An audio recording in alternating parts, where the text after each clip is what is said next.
साधु क्यों पहनते हैं भगवा रंग?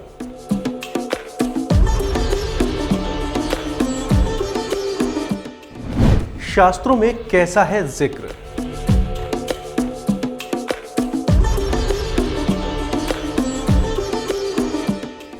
क्या है वैज्ञानिक कारण?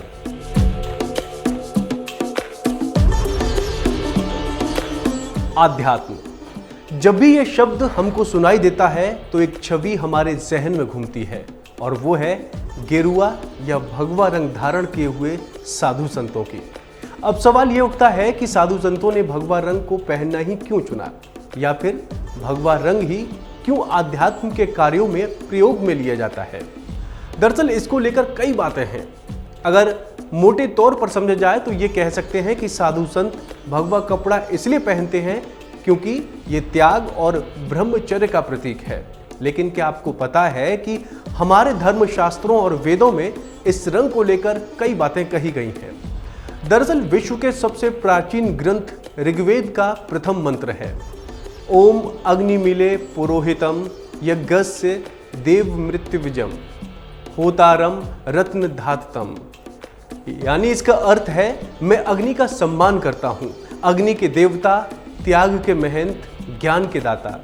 दरअसल शास्त्रों की माने तो अग्नि के सबसे करीब भगवा रंग को माना गया है और हिंदू धर्म में अग्नि का महत्व भी बहुत है और केसरी रंग भी अग्नि का प्रतीक है, इसीलिए ही इसका महत्व है। हालांकि इसको लेकर शास्त्रों में कई कहानियां बताई गई हैं। इनमें अमर कथा नाम का एक ग्रंथ वो है जिसे भगवान शिव ने लिखा था। इस ग्रंथ में शरीर, आत्मा और प्रयोग की बहुत गहरी जानकारी दी गई है। जब भगवान शिव ने पार्वती देवी को इसके बारे में बताया तब माता पार्वती के मन में त्याग की इच्छा उत्पन्न हुई। उन्होंने अपनी नसें काट लीं और उसके बाद उनके कपड़े खून से रंग गए। इसे केसरिया रंग का महत्व माना गया। इसके अलावा ये भी कहा जाता है कि जब गोरक्षनाथ माता पार्वती के पास प्रार्थना करने गया तब उन्होंने उसे केसरी रंग में भीगे वस्त्र दिए थे। उस समय से ही केसरिया या लाल रंग के कपड़ों का धार्मिक महत्व बढ़ गया। अब सवाल ये उठता है कि साधु संतों तक ये रंग कैसे पहुंचा। तो कुछ अध्यात्म से जुड़ी किताबें कहती हैं कि ऐसा माना जाता है कि पुराने जमाने में जब साधु एक आश्रम से दूसरे आश्रम जाया करते थे तब अपने साथ अग्नि लेकर चलते थे। समय के साथ साथ अग्नि का प्रतीक भगवा ध्वज ले जाने लगे, लेकिन अब धीरे धीरे भगवा रंग हिंदू धर्म का प्रतीक बनता चला गया। इसका ठीक एक और कारण बताया गया है। ऐसा कहते हैं कि भगवा रंग दो अहम चीजों को दिखाता है, एक संध्या और दूसरा सूर्योदय और दूसरा अग्नि। यही कारण है कि ये रंग शुद्धता का प्रतीक माना गया है। इतना ही नहीं, भगवान हनुमान का केसरी रंग से संबंध हनुमान की आराधना में भगवा रंग का सिंदूर ही इस्तेमाल किया जाता है।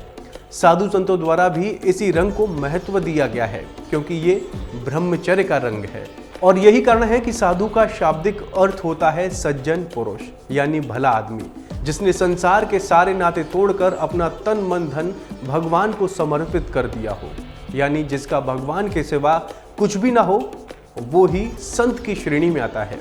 चलिए अब इसको वैज्ञानिक नजरिए से देखते हैं। दरअसल भगवा रंग को शरीर के 7 चक्रों से जोड़कर भी देखा जाता है। हमारे शरीर के 7 चक्र 7 विशेष रंगों से जुड़े हुए होते हैं। हर रंग को हमारा शरीर अलग तरह से रखता है। माना जाता है कि लाल चक्र हमारे शरीर में सबसे अहम है और ये जेनिटल एरिया से जुड़ा हुआ होता है। बौद्ध धर्म में भी इस रंग को खुशहाली का प्रतीक माना जाता है। भगवा चक्र को स्वाधिष्ठान भी कहा जाता है। कलर वाइब्रेशन थेरेपी के अनुसार ये रंग मस्तिष्क को खुश रखने वाला सिग्नल्स देता है। ऐसे में अगर साइंटिफिक रीजन देखें तो हम पाएंगे कि साधु संतों द्वारा भगवा पहनना सेहत के लिए ही अच्छा है। इस रंग में आध्यात्मिक शक्ति और हीलिंग पावर भी मानी गई है। उम्मीद है आपको हमारी ये जानकारी पसंद आई होगी। ऐसे ही तमाम अपडेट्स के लिए आप देखते रहिए वन इंडिया।